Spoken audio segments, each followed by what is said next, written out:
LIC করলে কি সত্যি লাভ হয়, নাকি এলআইসি করলে আপনি যে এজেন্ট থেকে করেছেন সেই এজেন্টের সবচেয়ে বেশি লাভ হয়?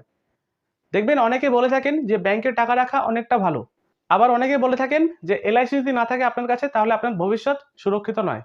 আজকের এই ভিডিওতে আমরা একদম সহজ ভাষায় জানবো এলআইসি করলে আসলে কি লাভ হয় এবং কোথায় আপনি এলআইসির মধ্যে লাভ কম পাবেন, কার জন্য এলআইসি সবচেয়ে ভালো এবং কার জন্য এলআইসি একদম ভালো নয়। এই ভিডিওটি শেষ পর্যন্ত দেখুন, কারণ শেষে আমি আপনাদেরকে বলবো এমন একটি সত্যি কথা যেটা বেশিরভাগ মানুষ কিন্তু জানেনই না। তো চলুন শুরু করি। তো সবার আগে আমরা চলে আসি যে এলআইসি, এই এলআইসি আসলে কি। প্রথমে এই বিষয়টি পরিষ্কার করি, এলআইসি মানে ইনভেস্টমেন্ট না। আপনি ভাবেন যে এলআইসি আপনি আজকে করছেন 20 বছর বা 25 বছরের জন্য, 25 বছর পর আপনি ম্যাচুরিটি পেয়ে যাচ্ছেন, মানে টাকা দিচ্ছেন এবং টাকা পাচ্ছেন। তার মানে এটাই না এলআইসি শুধুমাত্র ইনভেস্টমেন্টের জন্য। এলআইসির মূল কাজ হলো আপনার জীবনের আর্থিক সুরক্ষা দেওয়া। ধরুন আপনি পরিবারের মধ্যে এমন একজন আর্নিং পারসন, হঠাৎ যদি আপনার কিছু হয়ে গেল তাহলে আপনার পরিবারটা চলবে কিভাবে, সেখানে এলআইসি একটি গুরুত্বপূর্ণ ভূমিকা পালন করে থাকে। সেটা হলো ইন্স্যুরেন্স কভারেজ। আপনি কখনোই ভাববেন না এলআইসি মানে হচ্ছে ইনভেস্টমেন্ট, ইনভেস্টমেন্ট কাম ইন্স্যুরেন্স কভারেজ। সহজ ভাষায় বলতে গেলে এলআইসি কি, এলআইসি হলো আপনার এবং এলআইসি কোম্পানির মধ্যে একটি চুক্তিপত্র বা এগ্রিমেন্ট। আপনি ধরেন এলআইসি একটি করেছেন 15 বছরের জন্য। এলআইসি বলছে আপনি যদি 15 বছর সার্ভাইভ করে যান তাহলে আপনি যা টাকা জমা করেছেন সেই টাকাটি তার সাথে সাথে ইন্টারেস্ট, এই দুটি মিলিয়ে আমি আপনাদেরকে পেমেন্ট করে দেবো, যেটি পুরোপুরি ট্যাক্স ফ্রি। যেটা বলছিলাম না যে এলআইসি শুধুমাত্র ইনভেস্টমেন্টের জন্য না, তো এলআইসিতে আপনি ইনভেস্টমেন্ট করলে রিটার্ন পেয়ে গেলেন। এর সাথে সাথে এলআইসি যে মূলত যে বেনিফিটটা দিয়ে থাকে সেটি হলো ইন্স্যুরেন্স কভারেজ। আপনার ওই এগ্রিমেন্টের মধ্যে লেখা থাকবে যে আপনার যদি 15 বছরের মধ্যে যদি কিছু হয়ে যায় তাহলে আপনার ফ্যামিলিকে সুরক্ষিত দেওয়াই হলো এলআইসির মেন কাজ।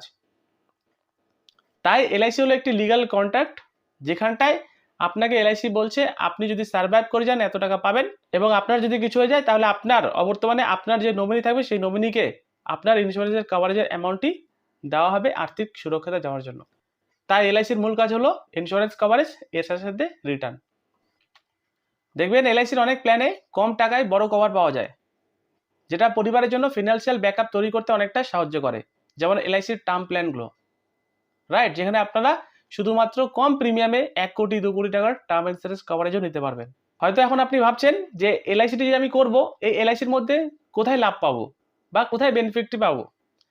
দেখুন এলআইসির মধ্যে টোটাল 3 রকমের ভাবে লাভ পাওয়া যায় বা 3 রকমের ভাবে বেনিফিট প্রোভাইডেড করে।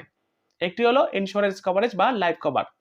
এটাই হচ্ছে সবচেয়ে বড় লাভ। আপনার কিছু হয়ে গেলে আপনার পরিবারটা যাতে বাঁচতে পারে বা স্টেবল থাকে তার জন্যই কিন্তু লাইফ ইন্স্যুরেন্স পলিসি নেওয়া, তাই না?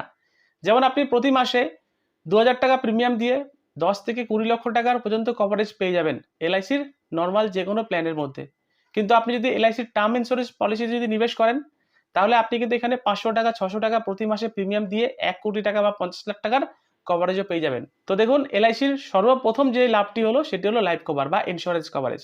আপনার কিছু হয়ে গেলে আপনার বর্তমানে একটি বড়সড় অ্যামাউন্ট আপনি আপনার নমিনির জন্য ছেড়ে যেতে পারবেন, যাতে আপনার ফ্যামিলি যাতে চলতে পারে। Benefit number 2, guaranteed return. কিছু এলআইসির প্ল্যান রয়েছে যেখানে ম্যাচুরিটিতে ফিক্সড রিটার্ন পাওয়া যায়। আপনি এলআইসি পলিসি করেছেন, ডে 1 থেকে জেনে যাবেন সেই পলিসিতে কত টাকা ম্যাচুরিটি পাবেন, এবং যে ম্যাচুরিটি পাবেন পুরোপুরি ট্যাক্স ফ্রি। এর মানে আপনি আগে থেকে জেনে যাবেন কত টাকা আপনার জমা করতে হচ্ছে এবং শেষে কত টাকা পাচ্ছেন। তাই এখানে রিস্ক অনেক কম থাকবে, কারণ এলআইসি একটি গভর্নমেন্ট কোম্পানি। তো সেকেন্ড লাভ হলো এলআইসির পলিসি থেকে গ্যারান্টেড রিটার্ন আপনি কিন্তু পাবেন। Number 3 benefit, tax benefit. আপনি যা প্রিমিয়াম জমা করবেন আপ টু 80C-তে 1.5 লাখ রিবেট পেয়ে যাবেন, এবং ম্যাচুরিটি যা থাকবে 10/10D-তে পুরোপুরি ট্যাক্স রিবেট পেয়ে যাবেন। মানে টাকা বাঁচানোর সাথে সাথে ট্যাক্সও সেভ হতে পারে এলআইসির পলিসি থেকে। অনেকে বলে থাকেন যে এলআইসি করলে রিটার্ন কম হয়, এটি কিন্তু আংশিক সত্যি, এটি পুরোপুরি সত্যি না। কারণ এলআইসির বেশিরভাগ ট্রেডিশনাল প্ল্যানে মিউচুয়াল ফান্ড বা স্টকের মতন হাই রিটার্ন আপনাকে দিতে পারবে না। তো কারণ মিউচুয়াল ফান্ডে আপনি যে টাকাটি নিবেশ করছেন বা স্টক মার্কেটে যে টাকাটি নিবেশ করছে সেই টাকাটি কিন্তু ডাইরেক্ট মার্কেটে নিবেশ হয়ে যাচ্ছে, এবং মার্কেট ওয়াইজ আপনাকে রিটার্ন কিন্তু প্রোভাইডেড করবে, যেখানে কোনো রকমভাবে টাকার গ্যারেন্টি নেই। কিন্তু এলআইসির যে পলিসিগুলো রয়েছে সেখানে আপনাকে ইন্স্যুরেন্স কভারেজ দিচ্ছে, সেখানে আপনাকে গ্যারান্টেড রিটার্নের মতন বেনিফিট প্রোভাইডেড করছে। তার জন্য এলআইসির পলিসিতে রিটার্ন কিন্তু অনেকটাই কম। তাই আমি আপনাদেরকে বলবো, যদি আপনি মাইন্ডসেট নিয়ে থাকেন যে ইনভেস্টমেন্ট পারপাসের জন্য, তাহলে এলআইসি করলে আপনি কিন্তু এলআইসি যখন রিটার্ন পাবেন সে সময় কিন্তু আপনি হতাশ হতে পারেন। কারণ এলআইসির মূল উদ্দেশ্য হলো প্রোটেকশন ফার্স্ট, তারপর প্রফিট হচ্ছে লেটার। আগে আপনার ফ্যামিলিটাকে প্রোটেকশন করবে বা প্রোটেক্ট করবে, তারপর আপনাকে রিটার্ন করবে যদি আপনি সার্ভাইভ করে যান সেই পলিসি পিরিয়ড পর্যন্ত। এর মানে হলো এখানে সেফটি বেশি, রিস্ক কম, তাই এখানে রিটার্ন কিন্তু অনেকটাই কম থাকবে। যারা খুব বেশি প্রফিট চান তাদের জন্য এলআইসির পলিসি না, তাদেরকে অন্যান্য ইনভেস্টমেন্ট অপশন কিন্তু বেছে নিতে হবে। কিন্তু আপনি যদি চান যে ইন্স্যুরেন্স কভারেজ, তাহলে অতি অবশ্যই আপনার জন্য এলআইসি, কারণ এলআইসির মধ্যে রয়েছে টার্ম প্ল্যান। আপনি টার্ম প্ল্যানটি করুন, তাই না? যেখানে আপনি পেয়ে যাবেন 500 টাকা 600 টাকা মান্থলি প্রিমিয়াম দিয়ে 50 লক্ষ 1 কোটি টাকা 2 কোটি টাকার মতন ইন্স্যুরেন্স কভারেজ। তো আশা করি বুঝতে পারলেন যে এলআইসির মধ্যে লাভ কোথায় কম থাকে, এটা হলো রিটার্নের ক্ষেত্রে। এবারে আসি কার জন্য এলআইসি সবচেয়ে ভালো। যাদের পরিবারে ডিপেন্ডেন্ট রয়েছে, যেমন ধরেন আপনার একটি ছেলে একটি মেয়ে রয়েছে, তাহলে তারা কিন্তু আপনার উপরে কিন্তু ডিপেন্ডেন্ট রয়েছে, তাই না? যাদের স্টেবল ফিউচার প্ল্যানিং দরকার, আপনার ধরেন দুটো মেয়ে রয়েছে, আপনার ধরেন একটি ছেলে রয়েছে, আপনার ধরেন রিটায়ারমেন্ট প্ল্যানের জন্য আপনি ধরেন ইনভেস্টমেন্ট করতে যাচ্ছেন, আপনার বাচ্চাদের ভবিষ্যতের জন্য নিবেশ করতে যাচ্ছেন, তাহলে এলআইসি কিন্তু আপনার জন্য বেস্ট। কারণ এখানে ইন্স্যুরেন্স কভারেজ দিবে, যেটা মিউচুয়াল ফান্ড বলুন স্টক মার্কেট বলুন সেখানে কিন্তু দিবে না। যারা যাচ্ছেন যে সেভ ইনভেস্টমেন্ট, আপনি ধরেন যে টাকাটি ইনভেস্টমেন্ট করছেন সেই টাকাটি যাতে আমি এখান থেকে রিটার্ন পাই, অ্যাটলিস্ট রিটার্ন তো পাবো, মানে সেভ ইনভেস্টমেন্ট, রিটার্ন কম হলেও রিটার্নটি 100% গ্যারান্টেড পাবেন, তাদের জন্য এলআইসির পলিসি ভালো। যারা ডিসিপ্লিন ওয়েতে সেভিংস করতে চান, আপনি যখন এলআইসি করবেন কোনো একটি এজেন্টের থ্রু দিয়ে, দেখবেন সেই এলআইসি এজেন্টটি 3 মাসে মাসে হোক বা 6 মাসে হোক বা বছরে যদি প্রিমিয়াম দিয়ে থাকেন, সে দেখবেন আপনার রিমাইন্ডার করবে, সে আপনার থেকে প্রিমিয়ামটি নিয়ে জমা করবে। এই যে ডিসিপ্লিন ওয়েতে যে প্রিমিয়ামটি জমা করলেন, দেখবেন আপনার 20 বছরের পলিসি নিমেষে শেষ হয়ে যাচ্ছে। কিন্তু সেটি যদি আপনি মিউচুয়াল ফান্ডে নিবেশ করছেন, দেখবেন 2 বছর 3 বছর পর সেই মিউচুয়াল ফান্ড স্টপ হয়ে যাচ্ছে, তাই না? তাই এলআইসিতে কিন্তু ডিসিপ্লিন ওয়েতে আপনার টাকাগুলো সেভিংসও হয়। এবং যাদের ট্যাক্স সেভিংসের দরকার, তো এইগুলো রিজন যদি আপনার থেকে থাকে, তাহলে অতি অবশ্যই আপনার কিন্তু এলআইসির পলিসি নেওয়া দরকার। দেখুন, বিশেষ করে আমি আপনাদেরকে বলবো মিডল ক্লাস বলুন বা লোয়ার ক্লাস বলুন, তাদের জন্য এলআইসি কিন্তু সবচেয়ে বেস্ট, কারণ এখানে ফিনান্সিয়াল ব্যাকবোন হিসেবে কিন্তু এলআইসি কিন্তু দাঁড়াবে। তো আশা করি আমি আপনাদেরকে বোঝাতে পারলাম যে কার জন্য এলআইসির পলিসি ভালো। এবারে চলে আসি কিছু মানুষের জন্য এলআইসি পারফেক্ট অপশন না হতেও পারে, যেমন যারা হাই রিটার্ন নিতে চান। আপনি ধরেন রিটার্ন নিতে চাচ্ছেন 15%, 20%, 25%, সেটা কিন্তু এলআইসির পলিসি আপনাকে দেবে না, সেটা দিবে মিউচুয়াল ফান্ড বা সেটা দিবে স্টক মার্কেট। যারা শর্ট টার্ম ইনভেস্টমেন্ট করতে চান, ধরেন 2 বছর 3 বছর 5 বছর, এলআইসির কাছে 2 বছর 3 বছরের পলিসি নেই, আপনাকে কিন্তু মিউচুয়াল ফান্ড বা স্টক মার্কেটে নিবেশ করতে হবে। যারা মার্কেটে রিস্ক নিতে পারেন, যেমন ধরুন আপনি মাসে মাসে 5,000 টাকা বা 10,000 টাকা নিবেশ করছেন এবং সেই 5,000 টাকা বা 10,000 টাকা যদি মাইনাসও চলে আসে, আপনার কোনো যায় আসে না। এই যে রিস্ক নিতে পারলেন, আপনার জন্য কিন্তু এলআইসি পারফেক্ট না। তাদের জন্য মিউচুয়াল ফান্ড পারফেক্ট, তাদের জন্য স্টক মার্কেট পারফেক্ট।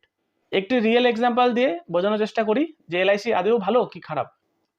দেখুন, একটি রিয়েল এক্সাম্পল বলি। দুজন বন্ধু ছিল, রাহুল এবং অমিত। রাহুল শুধুমাত্র সেভিংস করতো, কিন্তু কোন রকমভাবে ইন্স্যুরেন্স করেনি। রাহুল শুধুমাত্র সেভিংস করতো শুধুমাত্র মিউচুয়াল ফান্ডে।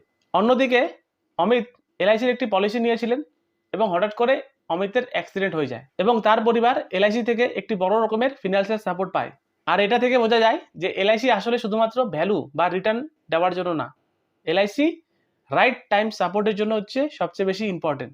এই যে আজকে অমিত তার জন্য একটি এলআইসির পলিসি নিয়েছিল, এই এলআইসির পলিসিটি নিয়েছিলই বলে তার নমিনিকে কিন্তু একটি ফিনান্সিয়াল সাপোর্ট দিতে পারলো এলআইসি অফ ইন্ডিয়া।